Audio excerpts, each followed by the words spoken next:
about a week into Season 2 of MLB 23, which means we've got to go through and tier list our best cards in Diamond Dynasty right now. If you want to see the Set 1 cards and all the content that released in Season 1, check out this video here where I wrapped up that season with all the best cards there. And I'm going to rank these cards the same way, but with only Set 2 content. I also have a tier list channel in my Discord. You can be a channel member on YouTube, subscriber on Twitch, or a subscriber in the Discord server, and you get access to image versions of the tier list. So make sure you hop on in the Discord server. I have the link in the description. This is the catcher tier list, and like I said, these are going to be only 95 plus cards and the current season cards. And we're also not accounting for captain boosts, just cards on their own. So you look at catcher, there obviously aren't many cards in Season 2 so far. Maybe you have a Season 1 catcher you really like JT Realmuto. You could definitely keep on using him. Right now, if there's one catcher option in the game that's the best, it is without a doubt Mike Napoli. Great contact and power. The 125 clutch is great. The defense isn't great, but you're going to get up to silver fielding after a few parallels, and right now he's at 81 block, which is pretty tolerable. Not many cards, if any, have hitting like Mike Napoli, a catcher right now. So I'd highly suggest him. So yeah, I highly suggest Mike Napoli's incognito card, but there are other good options here if you do have preference for contact guys, or just other swings like Jimmy Fox and Mitch Garver. Now we go over to first base, and there are a lot more first basemen in the game right now. I'm looking for great hitting versus both sides. Obviously not the best defense is necessary, but I want this hitter to be one of, if not the best hitters in my lineup. So anyone in that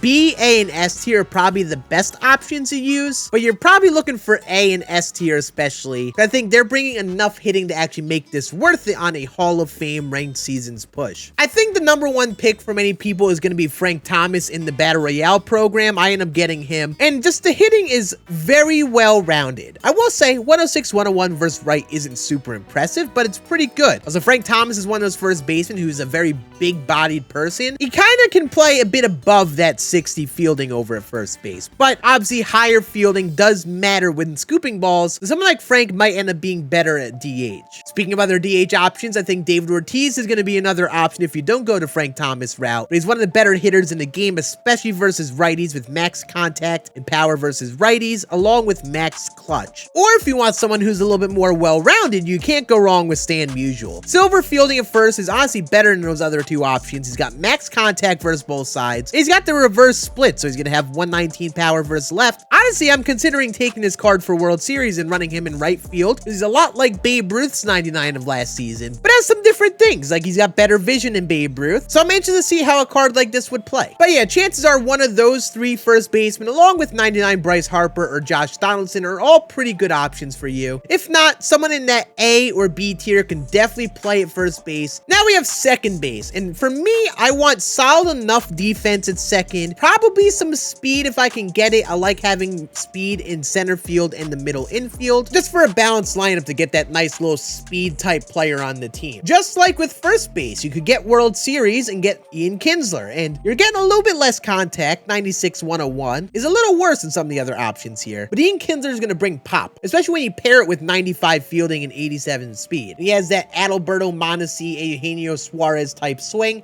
which I know a lot of people tend to like. So he's definitely one of the better options over at second base because he's so well-rounded. You can also go for Chase Utley, and Chase Utley's bringing a little bit more contact, but a little less power than Kinsler. I love Chase Utley's swing. This is a great time to use a card like this, and you can get him pretty easily in the XP reward path. One of those two will probably be good options for you over at second base. There's also B. Crawl and Rhino as top tier second base options. Level of hitting that they bring, I think, is very viable to run over at second base in most scenarios. So I'll definitely suggest one of those four in the S tier. But hey, as you work your way down, there are a lot of good options, especially in that C tier and above. We're pretty fun if you like their swings. Now we go over to third base, and I like to treat third base as a second first base. However, defense definitely matters more because at third base, you got to make some more plays. But the beauty is right now, there are a good amount of options over to third base because honestly, 99 David Wright is one of the best cards in the game right now. This card looks a lot like Derek Jeter with the contact, the defense, and the speed, but he's bringing more power. 101 and 118 power is gross, and you could play him at shortstop, and that's great. But But David Wright, I think, is going to be a great third base option just because he's bringing everything to the table. But obviously, we're going to be working on this for the long run and not getting David Wright really anytime soon if you're going for set collections. So someone who's good to use along the way is 99 Evan Longoria in the BR program. He's just a miniature version of him. Pretty similar in the power, but a little less in the contact, the defense, the speed. But this is a nice third base option. I love Evan Longoria cards. I don't think he gets enough love. And I think that level of defense is going to be very nice over the third base. And then there's also 99 Josh Donaldson. He's a lot like Evan Longoria, but you're getting a little bit more on the contact and power versus lefties, but you're sacrificing a bit on the defense. So yeah, if you're going to run a third baseman, I think you need the level of hitting like those three cards bring, all above 100 on the hitting attributes, and they have gold and better fielding. There are cards that are pretty close, like Nick Castellanos and Tony Two Bags, bring as much hitting, or they sacrifice a little bit of defense that kind of keep them from being top tier third baseman in my eyes. You're probably going to run someone potentially down to the C tier over third base to get you going if you are planning on using the season 2 content. Or you'll just keep on rocking that season 1 card for a bit, but I would work towards those S tier guys by the time season 3 comes around. Now we switch over to shortstop, and you see some of those third basemen are very good at shortstop as well. David Wright, Longo, and Josh Donaldson are all as secondaries, but in some of the cases like Donaldson, you're sacrificing a bit of the defense. Also, as in general, Longo is going to be as good because he's a little bit slower over at shortstop. So while he gets the diamond defense, it's going to be a little bit slower, not make as many plays. I think if there's one shortstop that many people will like, it's going to be Brandon Crawford. He crushes righties, pretty good versus lefties. He just doesn't have any quirks. And 40 speed is a little slow at shortstop. Derek Jeter is probably going to stay as my shortstop for a good bit, but this is another great option that you're going to pay a fraction of the price for in comparison to that Derek Jeter card. So yeah, in general, in that S tier, I think in the long run, David Wright could be a great shortstop for people. For now, you probably run someone like Brandon Crawford or someone at a secondary like Longo or Josh Donaldson, or you're running someone in that C, B, or A tier, like Ernie Banks' card is pretty fun, Chris Taylor's pretty good, and even John Birdie's card has been pretty fun. So a lot of pretty solid options. Now we have the outfield, and outfield is stacked. Players can use any of the B, A, and S tier guys in the long run in their outfield, like Castellanos and Steven Kwan and Roberto Clemente. I've had fun with those three, especially so far. But in the outfield, I do start to think about defense a bit more. The cards that are the top tier cards have to be incredible hitters to bring a little worse defense like Stan Musial, but someone like Bryce Harper is a pretty good hitter versus righties, but just in general, not as great versus lefties. His saving point is the 120 clutch. At least he has pretty good arm strength and he'll get the gold defense after a few parallels. The defense is going to be noticeable out there. He's going to have some rough jumps. He might bobble a play here and there. But if you use him for a Bingham the parallel 3, this is definitely going to play like an S tier card. And then there's also Grady Sizemore, who has the defense, but sacrifices a bit of the hitting versus lefty. You compare him to the other S tier guys who have defense like this, he definitely isn't bringing as much hitting to the table. But hey, 125, 102 versus right, it's actually pretty good with 93 defense and 84 speed. Pretty good center fielder option that you can get pretty easily. But obviously that S tier is going to have guys like Hank Aaron, basically has diamond defense and some of the best hitting of any card in season 2. I need this card right away. I love Hank Aaron cards. I plan on him being my right fielder for a good bit. And obviously Mickey Mantle is the go-to card of the season so far. The hitting is incredible with 94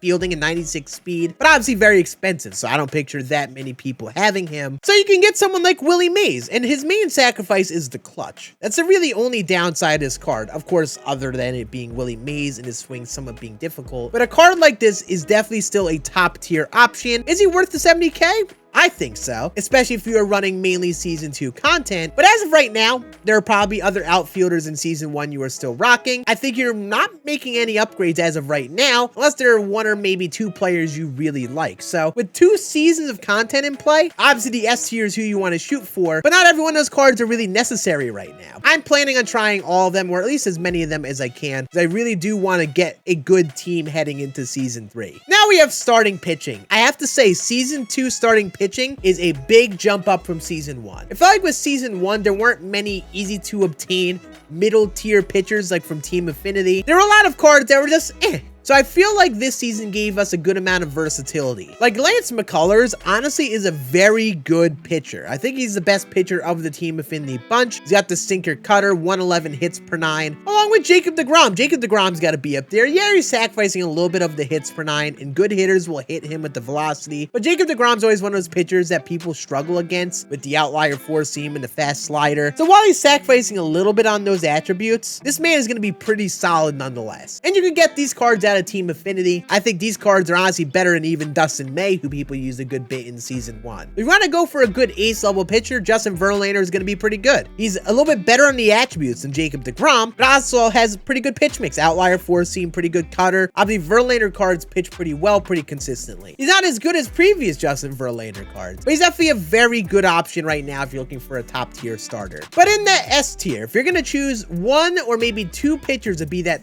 top pitcher in the season for you, Nolan Ryan. You get him just for getting World Series. He's a lot like the other World Series awards where they're very viable uses. Nolan Ryan sacrifices a little bit in the walks per 9, but is pretty good hits per 9. Also outlier four seam. He's just always someone that's tough to hit for people. 99 Clayton Kershaw is very good. I've heard good things about him so far. The attributes aren't as good as previous 99 Kershaws, but his motion is pretty good this year. He's got like a weird hitchy thing going on, and he's got a pretty favorable pitch mix in general. And of course, the go-to pitcher is going to be Randy Johnson. It's like an in-between of 99 Randy from last year. That was a milestone card and the signature series in terms of the attributes. And he's got that outlier four seam, that the slider slurve. We all know if you played MLB 22 why Randy Johnson's so good. Most people aren't going to get this card right away because they'll be collecting cards for weeks. In terms of your pitchers, you probably pair a couple guys in Season 1, like Roki Sasaki and so on, with the guys in Season 2. Maybe you get Nolan Ryan or Clayton Kershaw eventually, or maybe use some of those B and A tier starters in your rotation still. And then finally, the bullpen, another position which got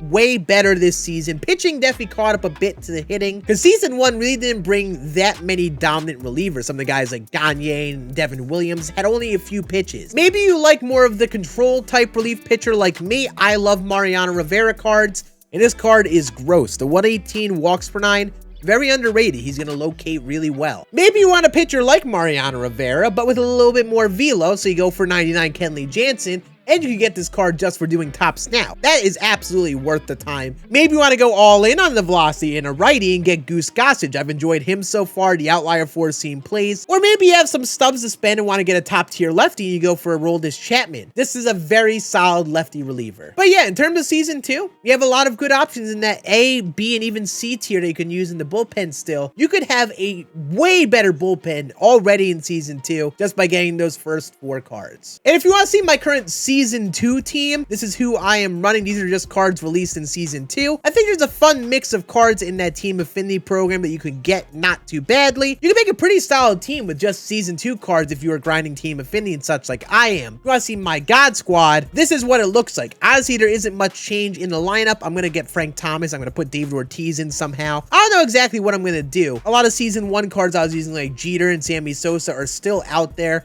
And I might make some changes as I get some more of those big long-term grind cards. But you see the improvements come in the pitching staff. I got 2 new starting pitchers. I also have a bunch of relievers I could use there. So if you're grinding Season 2, look to upgrade that bullpen. Maybe that starting rotation with some 97 overalls who are pretty good. And then some role player type dudes on your team like bench bats. Or maybe there's a couple cards you just did not like in Season 1 that you can now replace in Season 2. I know Trey Turner was someone surprisingly enough people didn't love. So yeah, that is the first Season 2 tier list. If you enjoyed, hit that thumbs up. Make sure you sub to the channel here. Ideally, around each week, we'll update these tier lists so we can get the most up-to-date cards. I appreciate you all watching. Have a great rest of your day. I'll see you again on the next one.